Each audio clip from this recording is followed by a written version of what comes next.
बार्शीत शरद पवारांनी माजी मंत्री दिलीप सोपल यांची भेट घेतली आहे, त्यामुळे राजकीय चर्चा जोर धरू लागली आहे। मागच्या विधानसभेला दिलीप सोपल यांनी राष्ट्रवादीला रामराम ठोकला होता। त्यांनी शिवसेनेकडून निवडणूक लढवली होती। एकेकाळी शरद पवार यांचे कट्टर समर्थक म्हणून दिलीप सोपल यांची ओळख होती। दिलीप सोपल सध्या शिवसेना उद्धव बाळासाहेब ठाकरे गटात आहेत। शरद पवार आणि दिलीप सोपल यांची भेट घेतल्याने राजकीय चर्चेला उधाण आले आहे।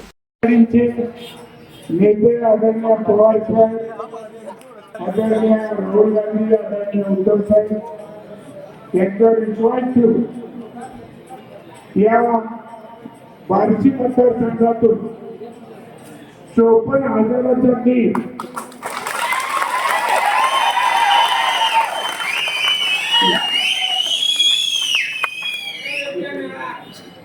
आपण